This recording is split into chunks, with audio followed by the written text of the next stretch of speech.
حضرت حنزلہ کا کیا منظر ہے، کیا نقشہ کھینچا ہے۔ آج شادی ہوئی، حضرت حنزلہ اپنی بیوی کے ساتھ نکاح کر کر اپنے گھر میں آتے ہیں اور اپنی بیوی کے ساتھ بستر پر سوئے ہوئے ہیں، جس کو شب زفاف بھی کہا جاتا ہے۔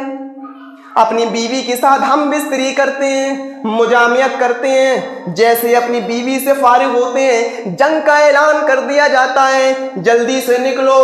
اس اعلان کے بعد اب کسی کو اپنے گھر میں رکنے کی اجازت نہیں ہے، جلدی سے میدان جنگ کے اندر پہنچو۔ جب حضرت حنزلہ نے یہ آواز سنی، داعی کی یہ ندا سنی، تو اپنی بیوی کو الگ ہٹایا، تلوار میان میں لگائی اور اپنے گھوڑے پر سوار ہو کر چل دیتے ہیں۔ بیوی کہتی میرے شوہر غسل تو کر لیجئے۔ کہتے بیوی کیا تم نے یہ اعلان نہیں سنا؟ جس نے داعی نے یہ اعلان کیا تھا اس نے اعلان میں یہ جملے ادا کیے تھے کہ اس اعلان کے بعد کسی کو اپنے گھر میں رکنے کی اجازت نہیں، لہٰذا میں غسل کرنے کے لیے بھی نہیں رک سکتا ہوں۔ بیوی کہتی ہے ناپاکی کی حالت میں جنگ کیسے کرو گے؟ کہنے لگے میرا اللہ میری نیت جانتا ہے میں کیسے جا رہا ہوں، اور اپنی تلوار لگاتے ہیں، گھوڑے کو ایڑ لگا کر نکل جاتے ہیں۔ پھر اپنی بیوی کی طرح مخاطب ہو کر فرماتے ہیں اے میری بیوی، اگر میں صحیح سلامت واپس آ گیا تو خیر، اور اگر میں اس جنگ کے اندر شہید کر دیا گیا تو تم دوسرا نکاح کر لینا، جوانی کو اپنی برباد مت کرنا، میں تمہیں دوسرے نکاح کی اجازت دے کر جا رہا ہوں۔ بیوی نے دل پر پتھر رکھ لیا۔ تصور کرو پہلی رات ہے، یہ وہ رات ہے جس رات کا ہر مرد اور عورت کو انتظار ہوتا ہے۔ اپنی بیوی سے ملاقات کرنے کے بعد فوراً جنگ کے لیے چلے جاتے ہیں۔ جنگ میدان جنگ میں حضرت حنزلہ پہنچے اور ایسا لڑتے ہیں کہ کئی کافروں کو واصل جہنم بھی کر دیا، اور لاسٹ میں ایک تلوار حضرت حنزلہ کے گلے پر بھی چل جاتی ہے۔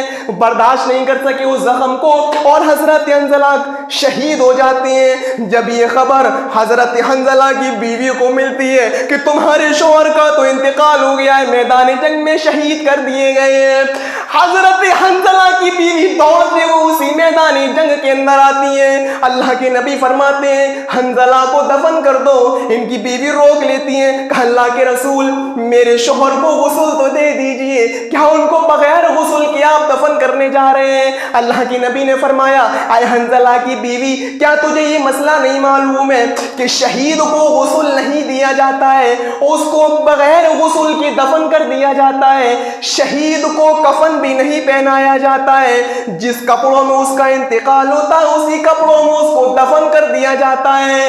کل قیامت کے دن یہ اٹھے گا، میدان محشر میں اس کے جسم سے خون نکل رہا ہوگا، اس کے زخموں سے خون نکل رہا ہوگا، اللہ اس کے زخموں سے نکلنے والے خون کو دے کر جنت کے اندر داخل کر دے گا۔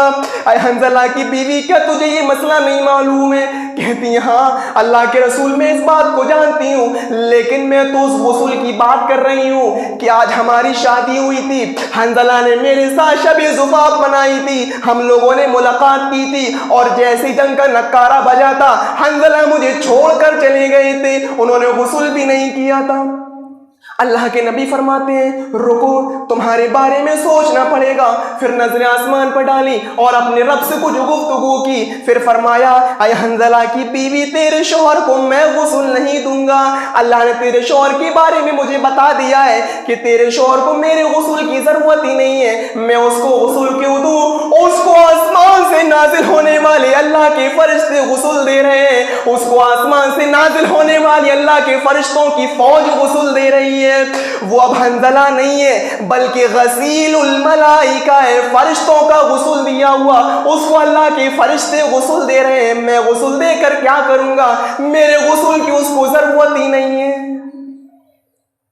تصور کرو اور اندازہ لگاؤ یہ کون سا ایمان تھا، یہ ایمان کا کون سا جذبہ تھا ان کے اندر کہ ایک رات ہوئی شادی کو اور چل دیا اپنی نئی نویلی بیوی کو چھوڑ کر، اور میدان جنگ میں ایسا لڑے کہ شہید تک کر دیے گئے۔ میرے پیارے ساتھیوں اس چیز کا نام ہے ایمان، اس چیز کا نام ہے ایمان۔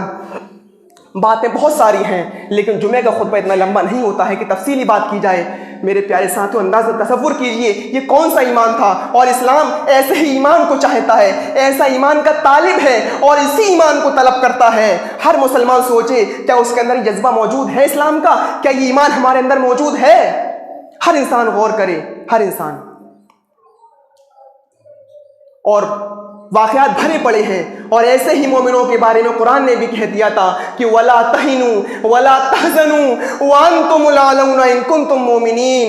اے مسلمانوں، اے مومنوں، تم غم نہ کرو، تم پریشان مت ہو جاؤ، تم گھبراؤ نہیں. حکومت تمہاری ہوگی، سلطنت تمہاری ہوگی، حکومت تمہارے قدم چومے گی، لیکن شرط یہ ہے ان کنتم مومنین، اپنے اندر ایمان پیدا کر کے دکھاؤ، ایمان کا جذبہ پیدا کر کے دکھاؤ.